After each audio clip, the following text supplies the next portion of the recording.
लगातार तीसरी बार रद्द हुआ प्रधानमंत्री नरेंद्र मोदी का वाराणसी दौरा।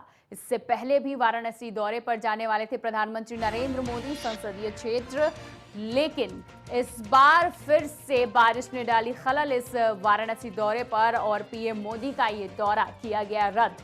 हालांकि कई बार तैयारियां भी हुई और बारिश की वजह से यह दौरा रद्द हुआ। अब से कुछ देर पहले ही मंच पर फूल लगाते हुए एक मजदूर की मौत हुई करंट लगने की वजह से, और लगातार हो रही बारिश ने कई अटकलें पैदा की और आज भी प्रधानमंत्री नरेंद्र मोदी वाराणसी नहीं जाएंगे। उनका ये दौरा आज भी किया गया रद्द।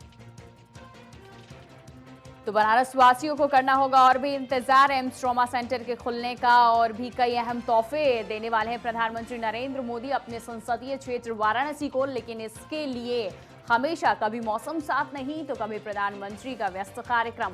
तो आज एक बार फिर से पीएम मोदी का वाराणसी दौरा हुआ रद्द। तमाम जो सुरक्षा के व्यवस्था किए गए थे, तमाम जो चीजें मुहैया कराई गई थी, बारिश का पानी निकालने के लिए जगह जगह पे पंप लगाए गए थे, सुरक्षा के इंतजाम भी किए गए थे चप्पे चप्पे पर। लेकिन ये तमाम जो तैयारियां हैं ये खोखले साबित होते नजर आए मौसम के आगे। तो आज भी वाराणसी नहीं जा पाएंगे प्रधानमंत्री नरेंद्र मोदी।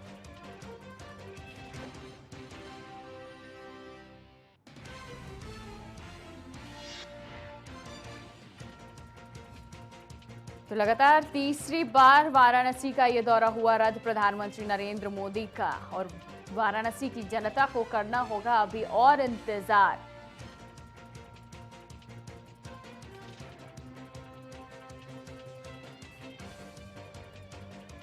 ये तस्वीर देख सकते हैं आपके सामने किस तरह से प्रधानमंत्री के आगमन की तैयारियां चल रही थी। जगह जगह पर पानी निकालने के लिए मैदान से पंप भी लगाए गए थे और मंच काफ़ी ऊंचा बना हुआ था। यहाँ तक कि लोगों को बैठने के लिए जो कुर्सियाँ लगी थी वो भी ऊंचाई पर लगाई गई थी। पंडाल भी वाटरप्रूफ बनाए गए थे। लेकिन बारिश के आगे ये तमाम सुरक्षा और तैयारियां खोखला साबित होते नजर आए। ये तस्वीर आपके सामने देख सकते हैं कितनी तेज बारिश हो रही है, जिसकी वजह से प्रधानमंत्री नरेंद्र मोदी का वाराणसी जा पाना हुआ मुश्किल।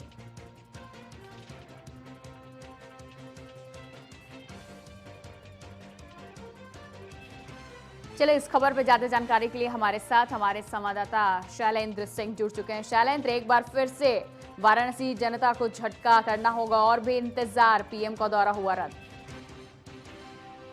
जी, अगर वाराणसी की बात करते चले तो वाराणसी में सुबह से ही मौसम खराब था और रात से ही करीब कहा जा सके तो बूंदाबांदी का असर चल रहा था। इस समय सुबह होते होते पानी काफी तेज हो गया और इसके चलते काफी दिक्कतों का सामना करना पड़ता। सबसे बड़ी जो बात थी यहाँ पे लोगों के आने वालों की, भाषण को सुनने वालों की, तो इनकी जो तादाद थी, तादाद में कमी आ जाती। चूंकि 15,000 से ज्यादा लोगों की बैठने की उचित व्यवस्था की गई थी। वाटरप्रूफ पंडाल की यहाँ पे व्यवस्थाएं की गई थी। पूरी हाईटेक व्यवस्था थी। जमीन की सतह से कम 4 इंच ऊपर प्लाईवुड बिछाए गए थे कि जिससे कारणों से किसी को कोई दिक्कतें ना हो, और प्लाज्मा टीवी की व्यवस्था की गई थी जगह जगह देखने के लिए। तो पूरी हाईटेक व्यवस्था थी, मगर मौसम की मार ऐसी थी। इससे पहले हुदूद की वजह से कैंसिल हो चुका था, 28 जून को कैंसिल हो चुका था। सुबह से ही कयासें लगाई जा रही थी कि ये आने वाला जो आज जो दौरा था ये रद्द हो सकता है। इसके लिए काफी कयासें थी। सबसे बड़ी जो दिक्कतें आ रही थी, पब्लिक की जो जाने की जो संभावनाएं जो थी वहां पे, क्योंकि बिना पास के लोगों के लिए खोल दिया गया था। बिना पास के भी लोग आ सकते हैं, एंट्री कर सकते हैं। तो शैलेंद्र, क्या करंट लगने के बाद यह निर्णय लिया गया? करंट लगा, मजदूर की मौत हुई तो सुरक्षा पे सवाल उठे। इस वजह से प्रधानमंत्री नरेंद्र मोदी का यह दौरा रद्द किया गया या फिर बारिश की वजह से?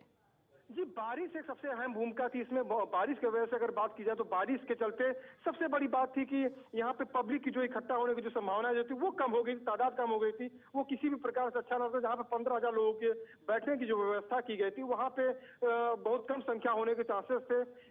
दूसरा जो कारण था, जो करंट लगा है यहाँ पे मजदूर को, जो करंट लगने से एक्सपायर कर गया कलकत्ता का मजदूर, तो ये कहीं ना कहीं से सबसे बड़ी कमी मानी जा रही है सुरक्षा को लेकर। हालांकि एटीएस और एसटीएफ और यहाँ पे एसपी एसएसपी सबने पूरा मोर्चा संभाल रखा था। यहाँ पे जमीन से लेके वायु तक की पूरी सुरक्षा, आसमान तक की पूरी एकदम सुरक्षा चकाचौंध थी यहाँ पे। पर ये सबसे अहम जो कड़ी जो मानी जा रही है, करंट की जो सूचना जो है, करंट लगने से जो मजदूर जो एक्सपायर कर गया, जो मौत के मुंह में चला गया, तो वो एक सबसे बड़ा अहम कारण माना जा रहा है। चलिए, बहुत बहुत शुक्रिया आपका तमाम जानकारी के लिए।